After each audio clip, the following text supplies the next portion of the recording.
Eu confesso para vocês que queria poder ignorar o elefante na sala. Só que de 4 em 4 anos, além da Copa do Mundo, acontece outro evento, que são as eleições presidenciais aqui no Brasil, né?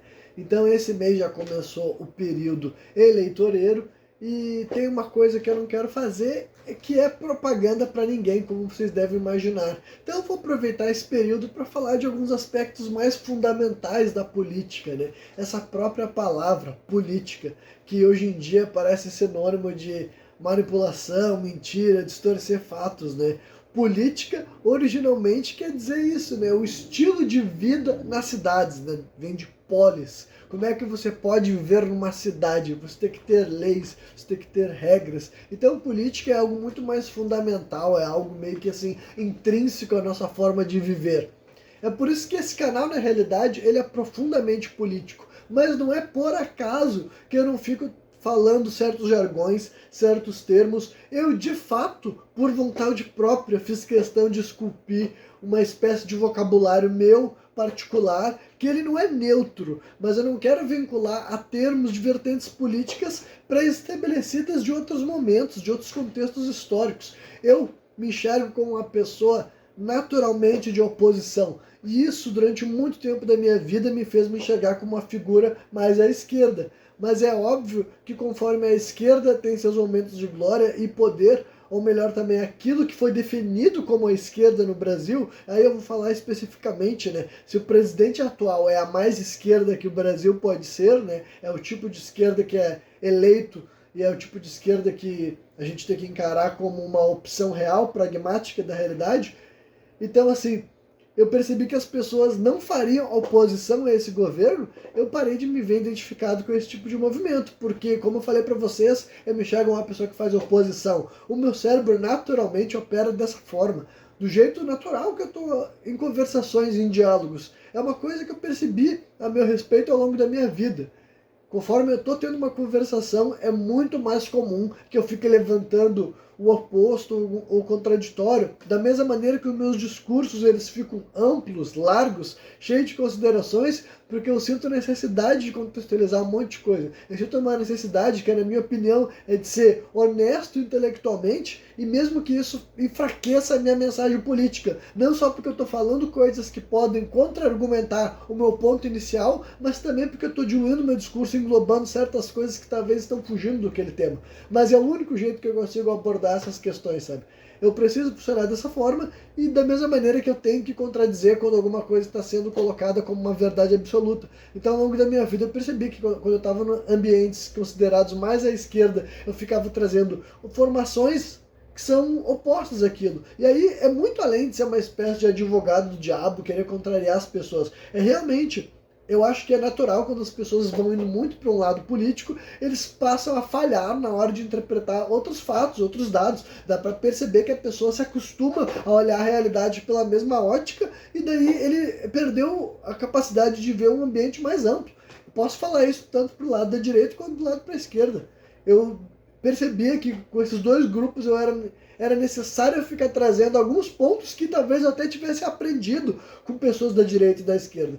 Mas como eu nunca me limitei a escutar um ou outro, eu sempre aprendia com os dois lados e conseguia ter uma visão mais ampla. Justamente por isso que recentemente eu fiz bastante vídeos desse canal que era direcionado ao aspecto mais religioso, da mesma maneira que eu não consegui me vincular a uma religião pela necessidade de entender a visão religiosa de outros lados e considerar tudo que parecia fazer sentido sem escolher alguma que eu vou valorizar mais do que outra, o lado político foi a mesma coisa. Ao longo da minha vida teve vários momentos que ideias que eram associadas à esquerda me pareciam mais interessantes, mas eu percebi que algumas coisas ficavam faltando no discurso, e não por acaso essas ideias apareciam no lado da direita. E também ao longo do tempo eu percebi que fazia certas pautas que eu achava interessante não entravam no discurso da direita, e era óbvio que não entrava no discurso da direita porque já estava no discurso da esquerda. Aí eu percebi que tanto a esquerda vai deixar de considerar coisas válidas do outro lado político, quanto a direita vai fazer exatamente a mesma coisa. Então, assim, eu não vou me definir com um dos dois lados se eu sou capaz de pensar e chegar a conclusões que acabam representando as duas ideias. Então, nada disso quer dizer que eu me enxergar como alguém de centro, porque eu não sou, e muito menos me enxergar como alguém neutro, porque eu não sou. Que é isso? já viu os vídeos desse canal, sabe que eu sempre tenho as minhas opiniões bem definidas, mas eu chego até elas e no final das contas eu não fico procurando por uma chancela. Eu não concluo o que eu concluo e começo a olhar para o lado para ver se eu tenho pares, se tem alguém que está aqui que pensa exatamente como eu, que está defendendo a mesma ideia. Ao longo da minha vida aqui nesse planeta eu percebi isso. Não é obrigação dos outros defender aquilo que eu acredito. Eu sou um cara extremamente político. Eu aproveito o tempo que eu tenho aqui, o fato das pessoas estarem me ouvindo, para propagar ideais que eu acho que são válidos. Só que eu não fico me perguntando se, tipo, isso está alinhado a um grupo maior, eu sou sendo uma engrenagem de um grande sistema para avançar uma pauta. Talvez eu não tenha a mesma força política do que as pessoas que são organizadas em grande grupo. E falando sobre a questão de propaganda também, sabe? Essa é uma palavra que ela foi fundamental para a formação do nosso planeta. No século XX, principalmente, formou muito do nosso mundo atual. Só que agora a gente chegou no mundo que, por exemplo, há tempos atrás, eu me lembro de quantas pessoas se queixavam por não ter espaço na televisão. Desde o surgimento da imprensa, a propaganda acabou se tornando cada vez mais forte. Mas o século XX trouxe várias coisas, né? A evolução do rádio, do cinema, da televisão, uma série de mecanismos de comunicação em massa se tornaram muito disseminados. Eu, nascendo nos anos 90, estava rolando assim aquela transição para o mundo digital, digamos assim, indo além para os sinais de rádio, né? Para as transmissões de satélite que já tinha, a gente ia começar a usar a internet também, e com isso ia chegar um novo veículo de comunicação que, na realidade, eu acho que tem muitas coisas fascinantes para ponderar aqui sobre isso. Tem toda uma ilusão que eu também compartilhei de achar que estava sendo criado uma espécie de maior, assim, que estava sendo descentralizado o poder de comunicação, e na realidade o Google e outras empresas aqui do Ocidente controlam muito mais a comunicação do que as emissoras nacionais, a Globo e o SBT jamais poderiam. A questão é que as diretrizes são diferentes e eles até podem parecer que permitem outros tipos de discurso dentro de suas plataformas. Mas não é bem assim, né? Ao longo das décadas as pessoas foram percebendo que certos discursos têm mais ou menos distribuição, certas pessoas são expostas mais ou não, justamente porque são empresas privadas, elas não são obrigadas de operarem de uma forma íntegra, elas não são obrigadas a operarem de uma forma democrática, sabe? Dar oportunidades iguais de crescimento. Então, algo que parecia isso, ao longo do tempo foi se transformando, justamente porque a internet é algo que a gente tem que se perguntar se ela foi criada com intuito comercial desde o começo, né? Eu sei que ela tem uma origem militar, mas eu quero dizer que quando isso foi exposto para o grande público, provavelmente o objetivo já era ser uma espécie de criar assim um ambiente digital que tinha valor e que natural, tipo, só por existir não tinha valor, mas a adesão das pessoas àquele ambiente digital tornaria valioso, e daí as pessoas terem os terrenos melhores avaliados seriam os verdadeiros detentores dos meios de comunicação do mundo moderno, que basicamente foi isso que várias empresas fizeram, sabe? A Meta, Google, esse tipo de empresa.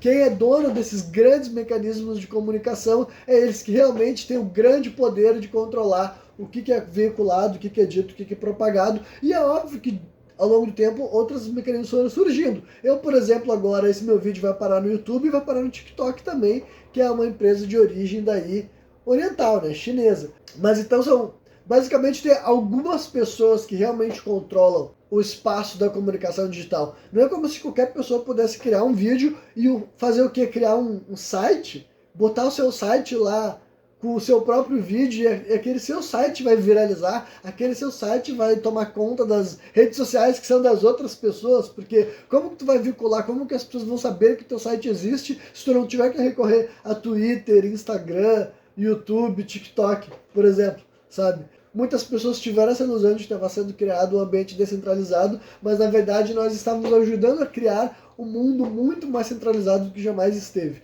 E além disso, tem essa ideia da propaganda em si, né? Que, na realidade, tudo que tu está fazendo é uma espécie de propaganda, mas geralmente eu vou chamar a propaganda do dia a dia, eu vou chamar de convívio social, convívio comunitário, eu não vou chamar de propaganda. Mas agora, isso que eu estou fazendo aqui na internet já é uma espécie de propaganda, entende? Eu estou escolhendo utilizar o meu tempo para propagandear ideias, pensamentos, doutrinas, formas de pensar, ou contra-argumentar, contradizer outros ideais de mundo. Propaganda e antipropaganda, basicamente as pessoas são veículos de comunicação hoje em dia de tamanhos distintos, obviamente. Então, Não esperem que ao longo desse mês eu vou usar o meu tempo livre para advogar a favor de políticos, para convencer a vocês a gostar de políticos, a votar em políticos. Eu vou aproveitar qualquer oportunidade para falar nominalmente dessas figuras, entendeu? Óbvio que eu vou aproveitar quando o Lula, o Flávio Bolsonaro, o Renan Santos e qualquer outro político que é presidenciável falar e fizer alguma coisa relevante, eu vou utilizar eles como uma figura para ser criticada, para ser execrada, para utilizar como uma pauta que eu posso utilizar para uma expansão do pensamento das pessoas.